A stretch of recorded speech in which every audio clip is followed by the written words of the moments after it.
will call this to order and we will get going.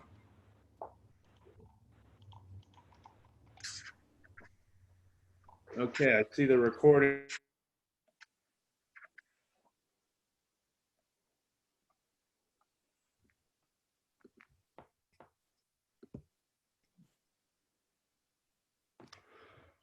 Okay, gonna make it official. So thank you everyone for being here.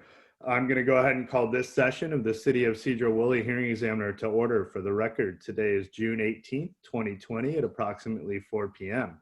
We have one item on the agenda today. This is number CUP-2019-362, a request for approval of a conditional use permit to allow development of the Skagit County Stabilization Campus for mental health facilities on an approximately 7.8 acre site off the 1400 block of SR 20.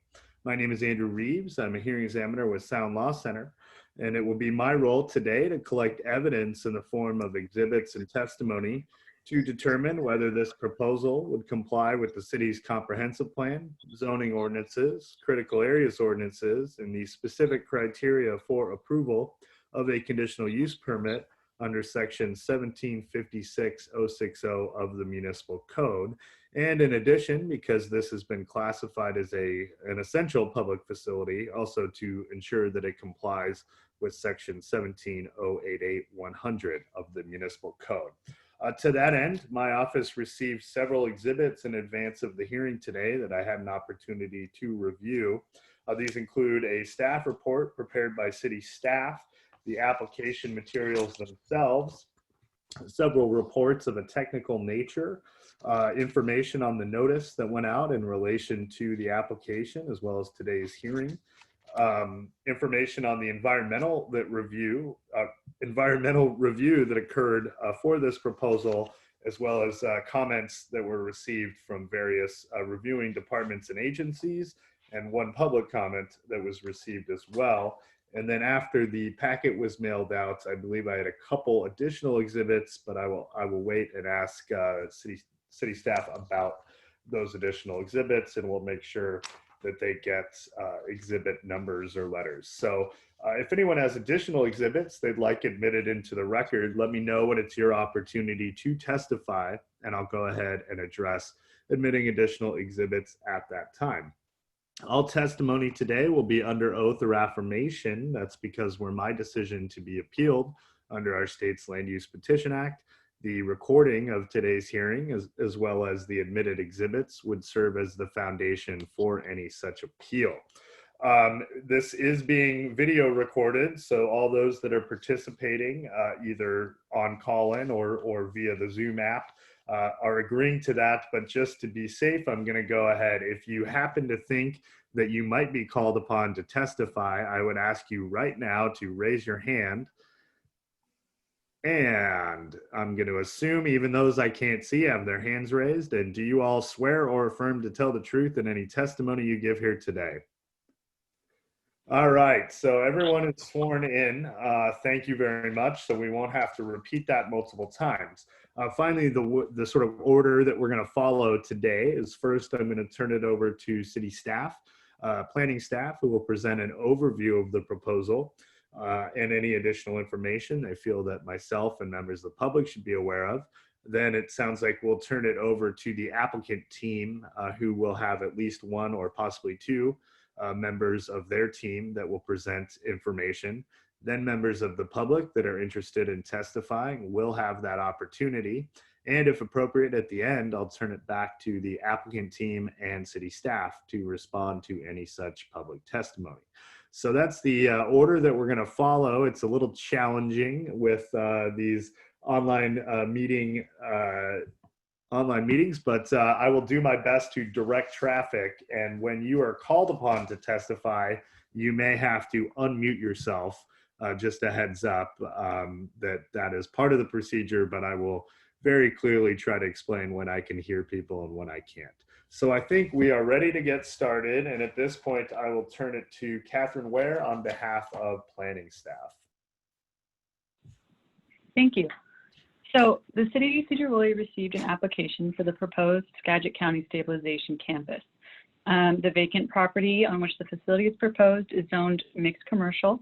Health facilities are an allowed use in this zone. However, the Stabilization Campus is classified as a Type 1 essential public facility and therefore requires a conditional use permit as well as additional public outreach. The proposal is over 2 phases. Phase 1 will be a 16-bed evaluation treatment center with the administrative offices for the facility.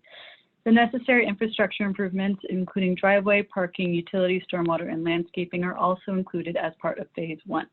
Phase 2 will consist of a separate building with 24 secure acute detox management beds.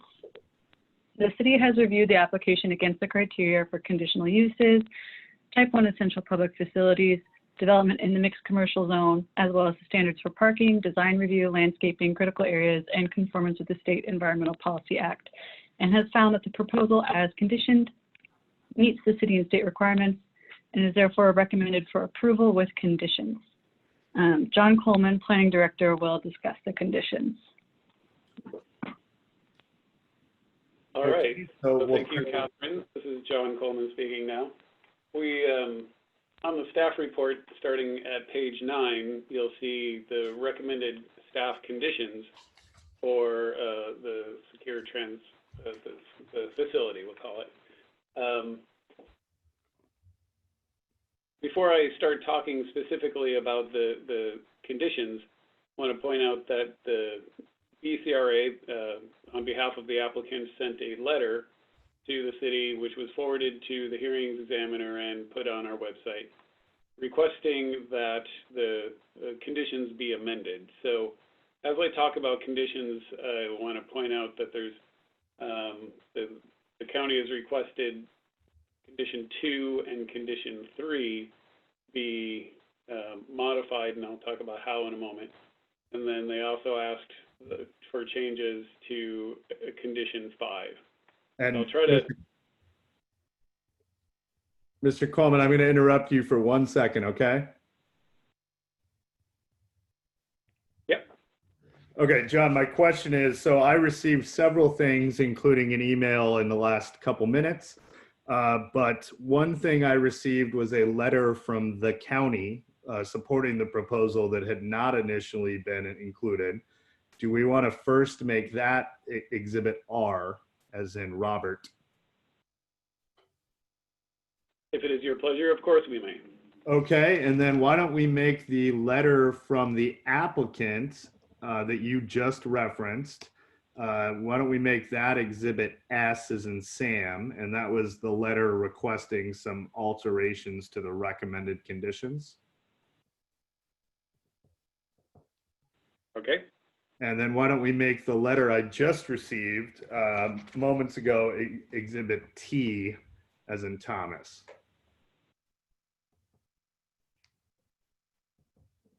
And that was essentially county staff, or sorry, letter from city staff, but it was the planning department's response to the letter from the applicant, correct? Correct. Okay. And I'll explain for everybody who doesn't have these exhibits in front of them. Exactly. I just wanted to make sure we're clear on exhibits, and I will stop interrupting you, hopefully, and I will let you move forward. So thank you, Mr. Coleman. Okay, so I'll just go in order of what you just spoke about. Exhibit R was a letter of support from the Board of County Commissioners. That has been included as Exhibit R, as you just said, and we did include that on our hearing examiner page, which has all of the documents for this project. We also received a letter from BCRA, who is the representative of the applicant, requesting that the condition 2 and condition 3 be modified and condensed, and I'll read you the language of what they recommended in a moment. They also recommended that condition 5 be deleted. So those are all explained in what is now called Exhibit S, and that letter is also on our website under the hearing examiner materials.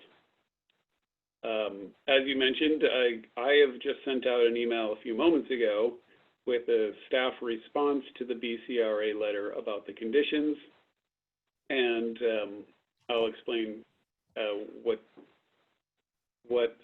we would like to see the conditions read.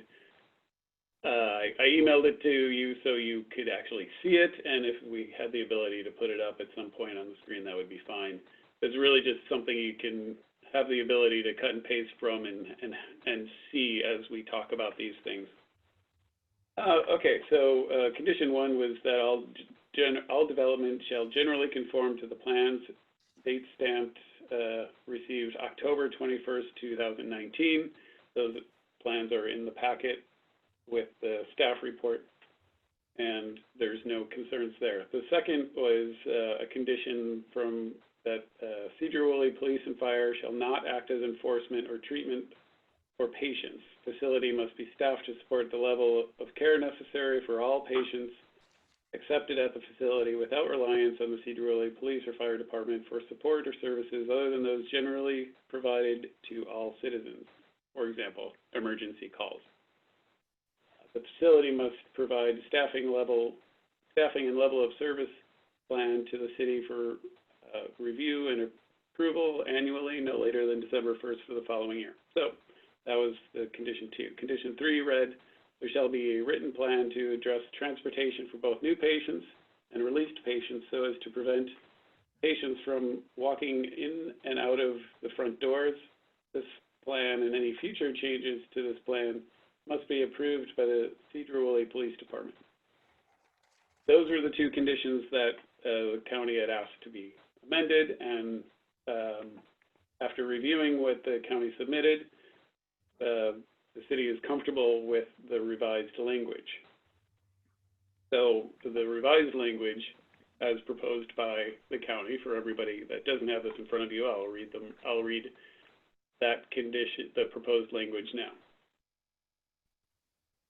Prior to building occupancy approval, Skagit County shall submit a facility operations plan to the city, which shall address staff and patient safety and security measures, the use of local emergency services, and patient transportation.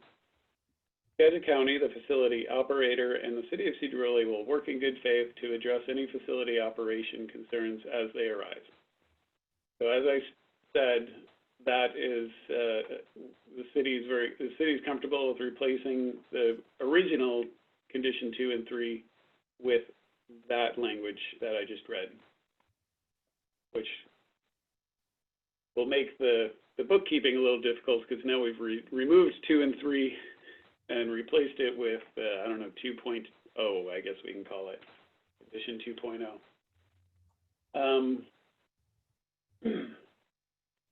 Then the condition 4 in the original staff report is that the facility must comply with the mitigation measures set forth in the MD&S. There's no concerns about that, so that would remain the same. And then condition 5, which is the one that the county asked to be changed, read, there shall be no co-located housing on this property. So that was to address concerns of what might happen in the future. There was, staff looking at that. We weren't sure what looking at the letter that the county wrote, we weren't entirely sure what the intent was behind it. So what we tried to do is we created a new condition that addresses kind of the root of the concern, and it's not the housing, but it's more about an issue of what is allowed and not allowed on the site. So with the conditional use permit, once the conditional use permit is approved, whatever is done on site needs to follow the conditions of the approval, and any allowed uses in the underlying zoning wouldn't necessarily be allowed anymore without approval of the amendment to the conditional use permit. So we crafted some language that is kind of lengthy and wordy, but the intent was to say, once the CUP is approved, anything that's not fitting within the scope of the CUP that is approved needs to go through another CUP process to approve it. So if they wanted to add something that's not listed in this current application, they'd have to get an amended conditional use permit to do so. I'll read the language, excuse the lengthiness of it, but that was the intent. So per 1756-010, all aspects of the application, including site plans and design of signs and other improvements, are considered binding. After approval of a CUP is issued for a property, that property is required to conform to the scope of the development and the specific conditions included in the CUP approval, unless the CUP is modified or expires per the limitations in Chapter 1756 Sedro-Woolley Municipal Code. Conditional uses and other allowed uses per the underlying zoning may not be combined without modifying the CUP. Any future changes in use or new construction on the property shall be within the scope of the approved CUP. So I hope this meets everybody's intent, and we're working in good faith with the county to make sure that the project works for everybody. This is just kind of belt and suspenders to make sure that everybody's on the same page in the future down the road, so that there's no confusion about what it is and isn't allowed and how the process works. Great. And then finally, the last condition as in the staff report is provide a landscape plan per 17.50 Sedro-Woolley Municipal Code at the time of building application. That's pretty self-explanatory. Great. So just so I understand, Mr. Coleman, what had been proposed as conditions 2 and 3 by planning staff would now be combined into essentially agreed upon language between the applicant and planning staff, correct? Correct. And then we'll find out what the applicant thinks about the new proposed condition 5, but essentially instead of outright prohibiting co-location, you have essentially included a condition that explains how the CUP process works, and that if the use were to change, for instance, if co-location were to be proposed at some point, then an amendment to this CUP or some kind of new application entirely would be required. Is that about right? That's very well stated. Thank you. Okay. Did you have, while I have you, did you have anything further you wanted to add, Mr. Coleman? Just that it's, we've been doing what we can to work with the county. It's been a pretty good process, and I think there have been some hiccups with the COVID-19 closures, all of these, and we've been trying to have a good process working with the county as a partner on this. Great, thank you. Well, I have a couple questions for staff before I turn it over to the applicant team, and I'll let you and Ms. Ware determine who is best suited to answer the questions. But one is one we always ask, but has the comprehensive plan or zoning code been amended in any way since this application was deemed complete that would have an impact on this proposal for purposes of vesting? I can address that. So there have been amendments to the Sedro-Woolley comprehensive plan, but they are unrelated to conditional uses or this type of facility.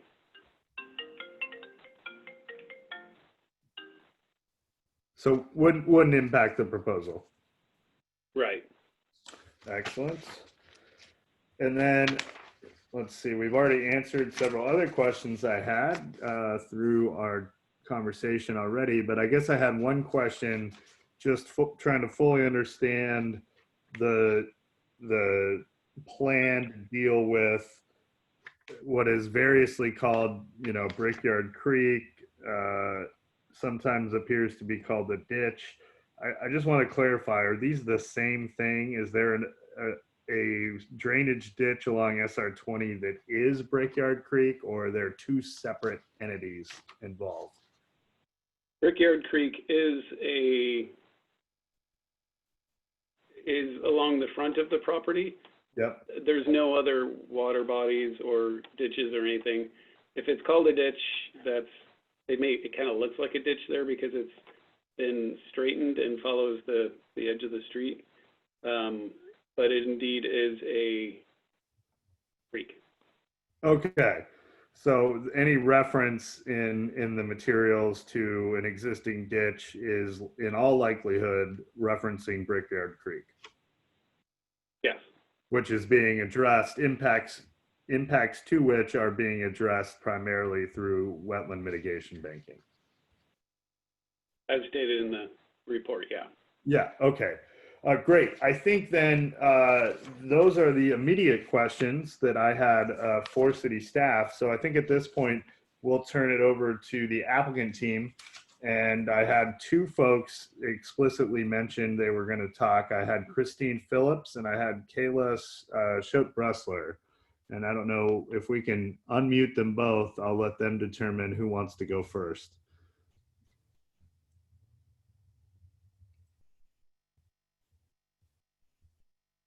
Thank you. This is Kayla Schote-Bressler. Can you hear me okay? I can hear you, and we were going to try to unmute Christine Phillips as well, but. Kayla's going first. I will follow her. Okay, great. So Kayla Schote-Bressler, please proceed. And if you can introduce yourself for those that are listening in the future, that'd be great. Absolutely. My name is Kayla Schote-Bressler. I'm the Deputy County Administrator for Skagit County and have been working on this project for a couple of years now. I just want to give a broad overview of the county's intent in building this facility, as well as the facility's purpose. And then I'm going to turn it over to Christine, who's going to talk about some of the more technical land use details.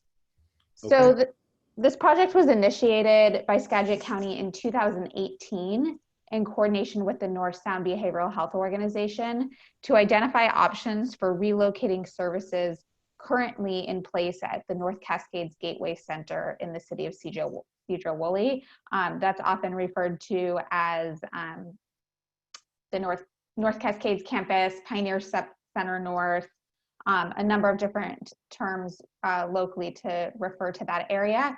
But that campus up at the Gateway Center currently offers 141 beds of behavioral health treatment and is expected to close and be relocated throughout the region.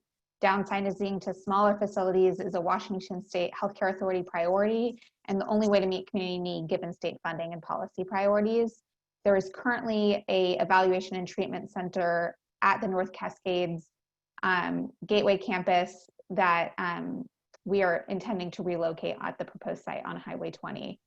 The proposed 16-bed evaluation and treatment center is an inpatient level of care that is designed to quickly evaluate, diagnose, and stabilize acute mental health symptoms. It will provide short-term acute mental health and psychiatric care for people who are gravely disabled or pose an imminent danger to themselves or others. These individuals are not people who have committed a crime, and neither jail nor regular hospital is appropriate for their care. This is the only facility of this type in our region, and if it wasn't available here, our community members would have to be transported to other parts of the state for care away from their families and support systems, further compromising their mental health. 10 locations in the city of Sedro-Woolley were initially considered by the county. The State Route 20 site was selected due to its proximity to I-5, ease of access, zoning, and other considerations. Phase 1 of this project includes site development and the construction of the ENT, with phase 2 adding a 24-bed secure acute detox facility at a date yet to be determined. The acute detox program will provide secure withdrawal management services for community members who are a danger to themselves or others, or others' property due to a drug or alcohol problem. There are no plans in the works to build the phase 2 at this time. The service area of the proposed facility will primarily include the 5-county North Sound region of Island, San Juan, Skagit, Snohomish, and Whatcom counties, with 7 missions from outside of the region. Over $10 million in grant funding has been secured from Washington State and the North Sound Behavioral Health Administrative Services Organization. Construction is slated to start this fall and take 1 year to complete. A culvert crossing and turn lane on State Route 20 will be added late summer in partnership with the city of Sedro-Woolley. Great. Did that conclude your remarks? That concludes my remarks, and George Kosovich from the Health Department is also on the line, as well as Ken Hansen, our County Facilities Director. So when we get to the question stage, they could also answer any technical questions that I've not covered in my remarks. But with that, I'll turn it over to Christine. Okay, I'll save any questions I have till after Ms. Phillips speaks, and then Okay, I'll let you direct traffic at that point, okay? thank you. I appreciate it. Okay, Ms. Phillips, thank you for being here. Thank you. Good afternoon, Mr. Hearing Examiner. My name is Christine Phillips. I am a certified planner with BCRA. We're located at 2106 Pacific Avenue, Suite 300 in Tacoma, 98402. BCRA is a consultant hired by Skagit County to design the proposed facilities called the Skagit County Stabilization Center. BCRA is a multidisciplinary architectural and engineering firm, and as the project planner, I am spearheading the conditional use permit for this essential public facility. Our application for this project is just shy of 50 pages, so I'm not going to try to go into the details on it, as you have heard a summary already and you have a copy of our complete application package. I do want to share my screen with the site plan just for reference. Let's see if this works. Can you all see that? I definitely can. Perfect. So this is the site plan. It shows the extent of the work for phase 1 in the bright colors, the 16-bed evaluation and treatment center, and the associated site development. Brick Creek runs along the edge of the property and adjacent to the State Highway 20. The standalone detox facility that is listed as phase 2 is shown faded back in this layout. But I wanted to say that for the first phase, all of the site development will be done. I can leave that up for a little while if there are questions. So we have put together a very comprehensive application package that not only includes responding to all the typical CUP criteria, but also to all the requirements set by both the state and the city for establishing an essential public facility of this nature. We're very aware that neither a CUP nor an EPF is a slam dunk to an approval. There has to be a strong case made for both the facility to exist and also for the proposed location, and that this has to be vetted by the public agencies and the public themselves. We wouldn't have moved this project forward if we didn't believe we had thoroughly responded to all the requirements. Following the staff report, which we received on June 10th, we formally responded to some of the staff comments in a letter we sent on June 11th, and you have that in your package, and as John Coleman addressed as well earlier. The county fully expects to have a close collaboration with the city staff to ensure that it complies with all the requirements prior to receiving approval for permits and certificate of occupancy. However, they were concerned about some of the conditions placed on the approval and that they didn't want them to impact their ability to operate this facility down the road.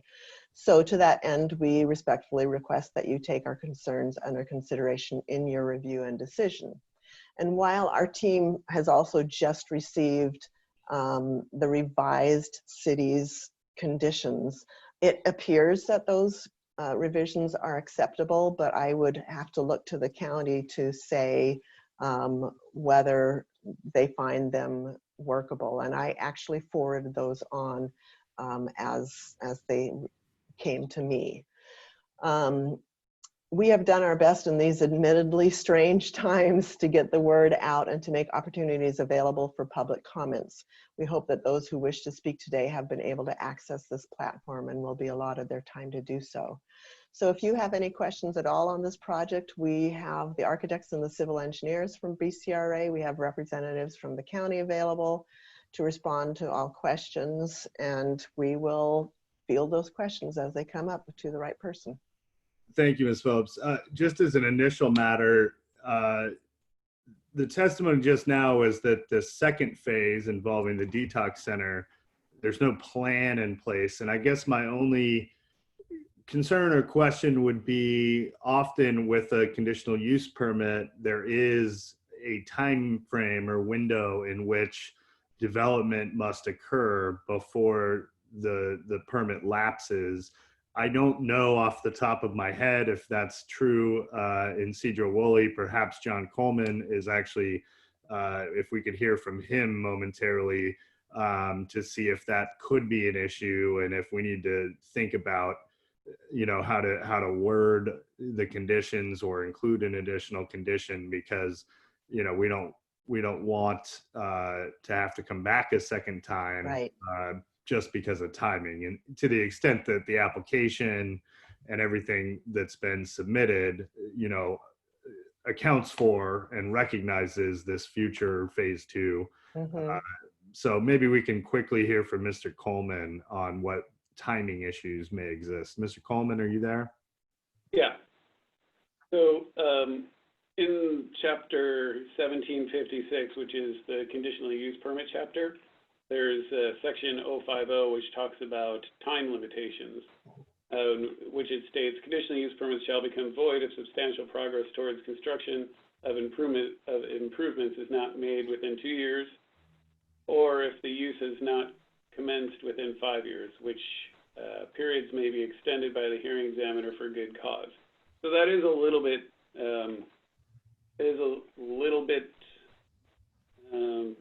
difficult for a project like this. Does that imply that phase 2 needs to be done by the 5-year time frame? It might be a good idea for us to state in the conditions, a time frame for which phase 2 needs to happen without needing to come back for further conditional use, or we can, I don't know, or just as long as, or we should clarify if phase 1 is constructed, then phase 2 is allowed. I don't know. Right. I guess, there's a certain amount of discretion built in. I think I'm allowed. I just wanted to make sure the city is on the same page and how you're interpreting your municipal code, that I have some authority to deviate from the rules when it comes to giving a time limit. Is that the way you read that provision, Mr. Coleman? I think you have, I would interpret it as the hearing examiner having some leeway in saying when phase 2 needs to be started or finished by. But I think it's pretty clear when if phase 1 doesn't get started in 2 years or isn't done in 5 years, the conditional use permit needs to be re-examined. Reevaluated. That makes sense to me. So with that in mind, Ms. Phillips, any thought to timing? Again, I know that there's federal funding, there's all kinds of issues, related to this. But first off, in terms of phase 1, it sounds like you're ready to move forward. Yes. But what about, in your mind, what would be the best case scenario for how I draft my decision and the conditions in terms of the phase 2 of this proposal? So phase 1 has full building permit and site development permits already. The documents have already been prepared fully. Phase 2 has just had some basic schematic design. So it has been designed up to a certain point, but then it was put on hold. And my understanding is that it is due to needing that additional funding to make that happen. I don't know when the county thinks that they might have the funding to do it. And so I would have to look to the county, Kayla, or someone to be able to tell you when would be an appropriate date or timeline. Okay, that makes sense. Part of the challenge here is my role in terms of this particular permit for a conditional use permit and an essential public facility is not the nitty-gritty details of the design so much as considering impacts on surrounding land uses, the community in general. And again, as you noted, the 70 or 80 page submittal of the packet really addressed both phases.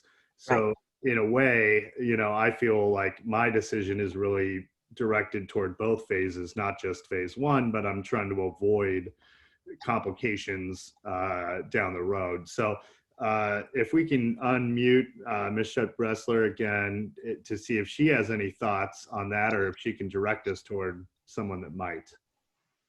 Sure, thank you. And I appreciate you trying to work with us. Certainly our intention is to get both phases of the the project through this process, as to not cause further delay if we receive funding for the second phase. So I appreciate your recognition of that. Julie Nickel, our attorney, is on the line and might have some better thoughts than I do with regards to the framing and timeframe of the condition. As Christine stated, it is an issue of funding, and when further state funding may be available. I do wonder if we might have 24 hours to think through this issue and get back to you with a recommendation or request. Absolutely. So there are Okay. a few things. I was going to suggest toward the end anyway that we leave the record open till Monday, end of the day Monday, just in case there were folks that had wanted to participate, especially members of the public, but couldn't sort it out because of the technology. But that would also give the county and the applicant time to review the proposed changes to the recommended conditions that Mr. Coleman sent out. So I think, yeah, you take the time and think about it, and you can consult with Ms. Nickel. I can hear from her momentarily, but if you all have thoughts on what that should look like. But while we have the capability, Ms. Nickel, are you there? I am. Can you guys hear me now? I can't hear you now.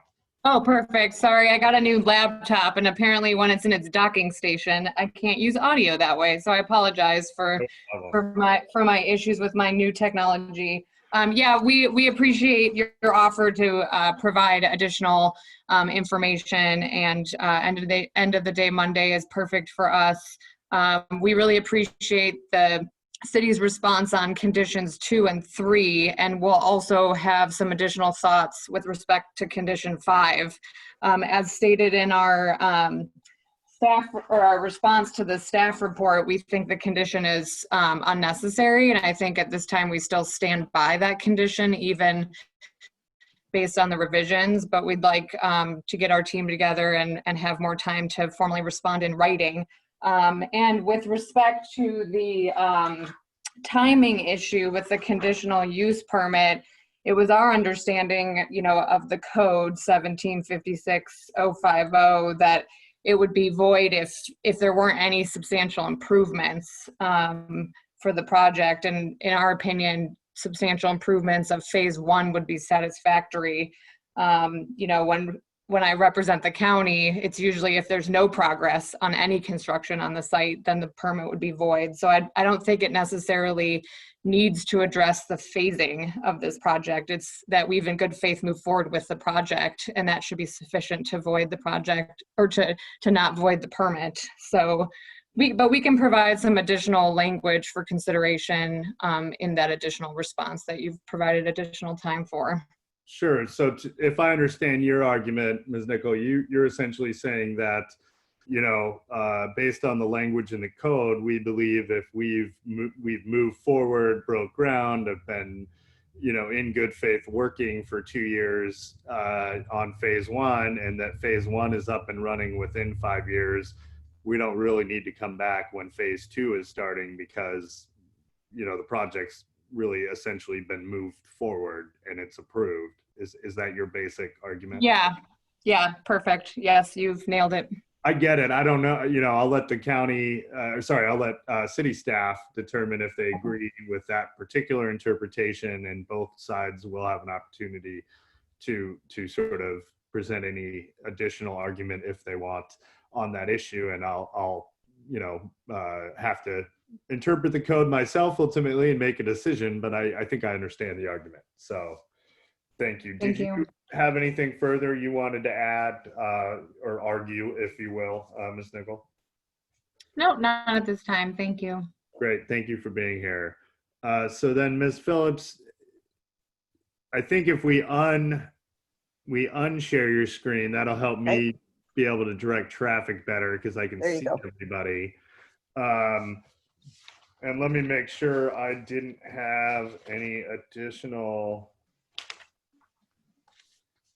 I guess what would be helpful for me to fully understand this issue related to proposed condition 5, can you just briefly explain what co-location is for those that aren't experts?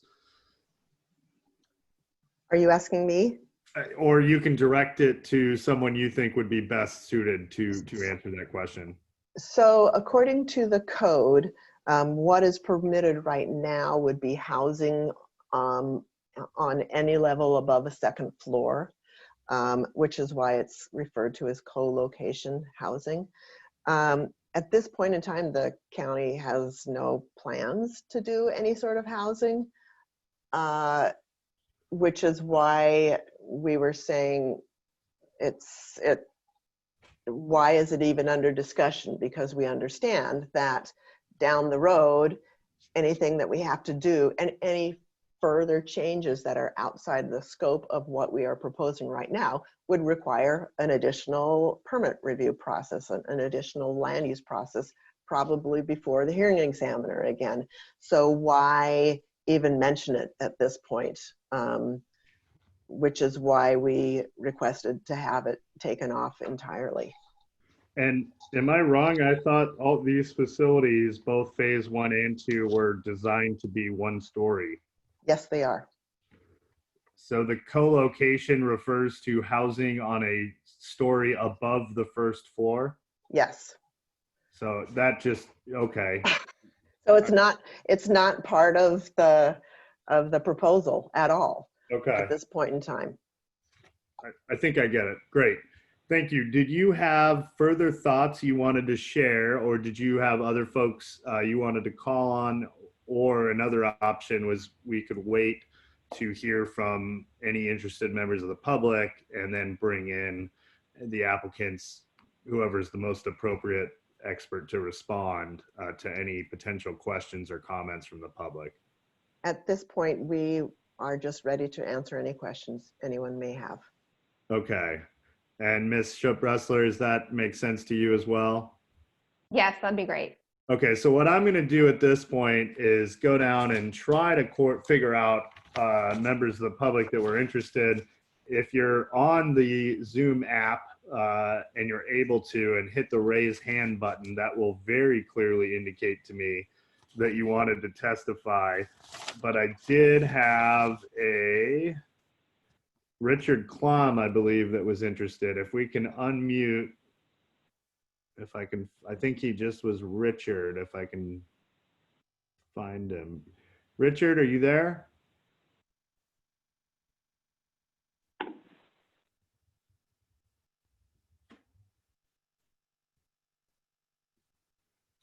Richard Klum, are you there?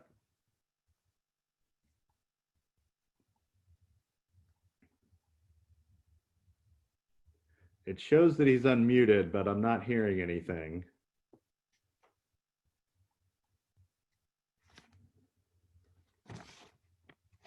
Okay, we will try to come back to him. And then we have the attendees typically are members of the public. And so I was going to see, okay, 8853 was Sarah Hinman with Skagit Health.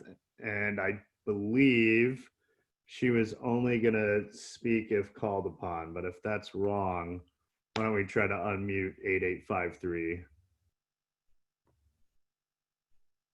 Hi, this is Sarah. I don't have anything. Great. Thank you for being here and being a part of the process. Earlier, I never heard from the person whose number is listed as 6200, but if we can try unmuting that person to see if they have any comments. Person ending in 6200, are you with us? Can you hear us? You might have to unmute yourself on your phone. I believe *9 will do it, but I always use the video, so I'm not an expert.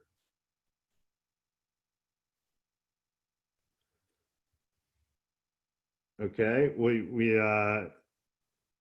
no luck there. And then next was Craig with Telecare Corporation, which was 1790. Why don't we unmute the number ending in 1790? No, I would have nothing to offer outside of possible question regarding the program or a potential program at that site. Right, and you had referenced that. I now would be the opportunity to ask that question if you think it is applicable to this CUP process. We're the current provider of those services at the site on the former state grounds, and we're an interested party in the new facility. But you didn't have any specific additional comments you wanted to make? No, sir. Okay, and what was your last name? Von Femp, of Can you spell that for me? course. V as in Victor, O-N, second word, Femp, F as in Frank, E as in Edward, M as in Mary, P as in Paul, E as in Edward. Craig Von Femp. Correct. Greg, G-R-E-G-G. Oh, sorry, G-R-E-G, 2 G's? Yes, sir. 3 total G's. 3 total, exactly. That's an expensive name. All right, Greg Von Femp, thank you for participating. And then next, I had someone listed as call-in user 2. If we can try to unmute call-in user 2.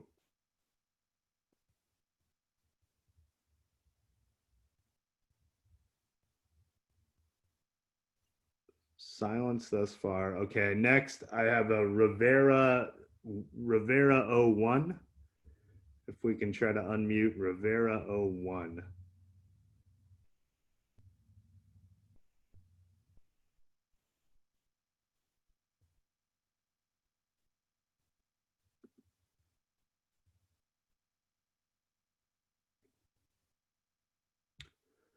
Okay, silence there as well. Well, like I stated earlier, for those that are listening, if you were hoping to speak and are an attendee, or even if you're a panelist that I've failed to call on, the record will be left open until Monday so that folks can submit written comments in lieu of testimony today. I give the same weight to written submission, written comments that I do to public testimony.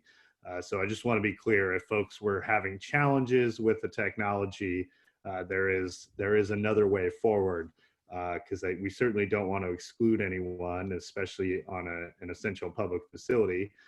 The point of these being that they are going to have, both an impact and a benefit to the community at large. So wanted to be clear about that. I didn't have a whole lot more questions, to the extent that, again, the materials that were submitted were very thorough. I did have one minor question. This could be either Ms. Phillips or Ms. Schott-Bressler, whose name I feel like I'm butchering every time I say it. But the additional exhibit that we admitted that was submitted by the applicant, which I believe I made, I think S, my notes somewhere. Yeah, S as in Sam, had about 70 pages, to the extent there were brochures and things. Is there anything in particular from the 3 attachments that you wanted me to pay close attention to, or is that just for thoroughness of what was put before me? That was really for thoroughness, to make sure that you understood our rationale for, well, the grants are all in there, and just what is being proposed, why we were requesting the changes to the language. Okay, yeah, I think I understand. I just wanted to make sure there wasn't something fundamental that I was missing. The only, do we have someone that can speak just to the issue of the creek itself and the use of wetland mitigation banking? Is there someone from BCRA maybe that can speak to that particular issue? Well, I know that our civil engineers were versed on it, so either Justin or Zach could address it. Okay, so I have Justin, whose name I also think I butchered earlier, and Zach Crum. So if we can unmute both those gentlemen. Yeah, thank you. I can can speak to that. I think included in the documents that were submitted, at least to this with the package, that there was a critical areas reconnaissance done on the site, which found that the Brickyard Creek is a type 3 fish-bearing stream. And therefore, we've been working with environmental consultant Widener and Associates, correct? Yes, in order to seek permit approval through Department of Fish, Wildlife, and the Army Corps for the bits of in-water work that is shown, as well as the mitigation. Great. And for the record, the audio, this is Zachary Crum speaking. Correct. Spoke. Mr. Crum, I guess my question then is, I know that process itself can be time consuming. Do you know where you're at, either on the Army Corps permits or any kind of agreement with the Wetland Mitigation Bank? I do know that we've received an HPA from Fish and Wildlife. Okay. So we have the hydraulic project or approval, and we have a JARPA submitted, and I think we're still waiting to hear back from the Corps on that. Okay, so the Joint Aquatic Resources Permit application has been submitted to the Army Corps. That JARPA, they've been very busy because the nationwide 48 permits all got invalidated related to shellfish last week. So that you might be waiting for a brief period because they're scrambling, but you have started that process is what you're telling me. And to the best of your knowledge, there is mitigation credits available through the local Wetland Mitigation Bank. That is our understanding based upon what Widener has been seeking in their proposal. Great. Thank you. Did you have anything further that you wanted to add? No, I think that's all. Okay, and then Justin Gorick, we were going to unmute you. I don't know if you had any additional comments, but I have nothing to add. Thank you, Mr. Examiner. Thank you. Okay, and Ms. Schutt-Bressler, was there anyone else on your team that you were hoping to call upon at this time to present any additional information? Like I said, I attempted to call on members of the public and unsuccessful in anyone else testifying. So like I said, I believe based on the materials I have, you know, I have what I need to ultimately make a decision, but. I don't have much to add. I did want to draw your attention to a comment that just came through on the comment box from Ms. Heineman expressing her support for the project. I don't know if that can be added to the written record in that format. Yeah, I think this chat feature has created quite a headache for Washington State in terms of our Public Records Act. Right. Just to be safe, I'm going to instruct county staff, or you know what, they might not even, well, no, Mr. Chambers, who's hosting, should have the capability to either download that chat or even just screenshot it, and we can essentially make that an additional exhibit just so that we're up and up on the PRA and there's you know, no concern over that. But that would be Exhibit U. We'll call it the in-meeting chat. But I do see that Judy Heineman expressed support. She was wondering if there'd be an RFQ to staff the facility, which is well beyond the scope of what I would be addressing under the CUP application. But if you wanted to respond, I'll give you that opportunity. Absolutely. The county will go through a public lease, a competitive process to find the operator of the facility. So it may not be an RFQ per se, but certainly there will be a competitive selection process that we will work on as simultaneously while the building is being built. The only other thing I wanted to add is just with regards to the extensive response to the staff report and the addendums. I think it's clear you understand this, but just wanted to share those documents as a further explanation of the operations of the facility with regards to conditions 2 and 3 in the staff report. And also with regards to the contract, just want to reinforce the grant terms from the Department of Commerce that stipulate if we are not able to operate the facility, that the construction funds must be paid back. So the county is certainly taking a leap of faith in embarking on this project on behalf of the community, and we'll be on the hook for those grant funds if this facility becomes inoperable for any reason. Sure. And then I was just wondering, but so the larger facility in the only facility in the region is going to be shut down, and now there's going to be several smaller facilities, correct? That's correct. The larger facility, or the larger behavioral health campus at North Cascades, encompasses a variety of different behavioral health treatments, and one of which is an evaluation and treatment center. Right. And I think it was last year, maybe it was even 2 years ago, but the Washington State Supreme Court had a lot to say about these facilities and not enough beds, et cetera. And so part of the hope, I would imagine, with this project is to ensure that there are additional resources as opposed to a reduction in resources over time. Is that an accurate assessment? That's an accurate assessment, and all the counties in our region have committed to taking on different types of behavioral health facilities in order to try to meet that capacity need. Excellent. Mr. Hearing Examiner, is Mike Hudson again for the Skagit Valley Reach Center, and we're a not-for-profit organization that supports people with substance use disorder and mental health challenges in their recovery, and this project has been called essential. I would just add to that it's vitally essential. If that sounds redundant, that's okay. Given this particular time in history and our place, these services are just critical to the continued good health of a lot of folks in our area. So we totally support the facility, and from what it looks like, it will be a great addition and a great help. Thank you. And sorry, Mr. Hudson, your organization was what, one more time? Skagit Valley Reach Center, REACH. Great. Thank you very much, Mr. Hudson.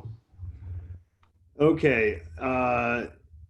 Were there any other members that are panelists that have the capability on Zoom to raise their hand? If they do so, I will make sure to call on them right now. Otherwise, I think I have heard everything I need, but we will again leave the record open until, we'll say, 4 o'clock Monday. And today is the 18th, and so that would put us, the record would close 4 o'clock Monday, June 22nd. And the purpose of me leaving the record open is twofold. First, I want to give the applicant team, which is, the county, BCRA, that whole side, an opportunity to present any argument, any information, anything they want to say in regard to these recommended conditions of approval, so that they have an opportunity to sorry, that threw me for a loop there. I thought a dog was coming after me. So Monday they'll have that opportunity, and I want to give city staff, Mr. Coleman or Ms. Ware, an opportunity to provide any information they want along those same lines. So that's thing one, and that should also cover this issue of any kind of restrictions on timing or how we deal with phase 2 not necessarily being funded just yet.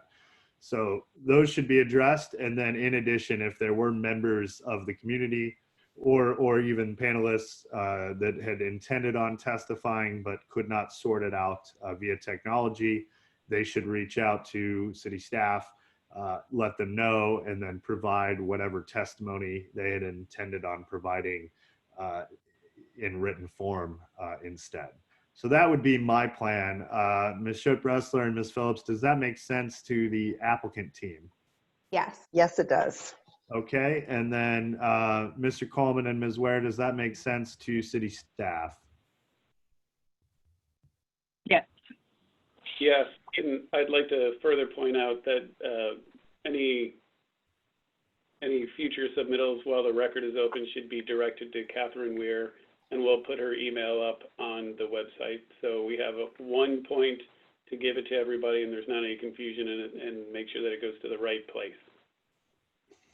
Great. And then my final question, let's see.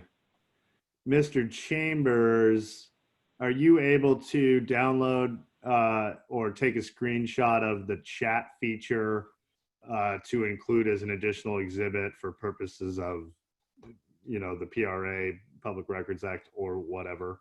Yes, I can do that. Okay, so like I said, we'll include that as an additional exhibit U, just to be very safe, because those in government are well aware of the consequences that can occur with PRA related issues, and we certainly want to avoid those. So I think then I again have heard what I need to hear. I would certainly like to thank all those that participated for taking time out of your day. I know it's a strange moment in history like BCRA. I'm in Tacoma and I didn't drive to Sedro-Woolley, which is too bad because it's always nice to get out and visit that beautiful part of our state. But I hope everyone is staying safe and healthy. And again, the record will close Monday at 4, and then I will ensure that a decision is produced within 10 working days of the record closing. So with that, we can go ahead and end today's public hearing, and thank you, everybody.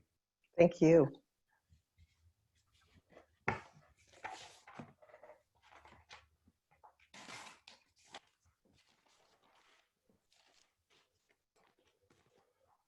Okay, John, you there?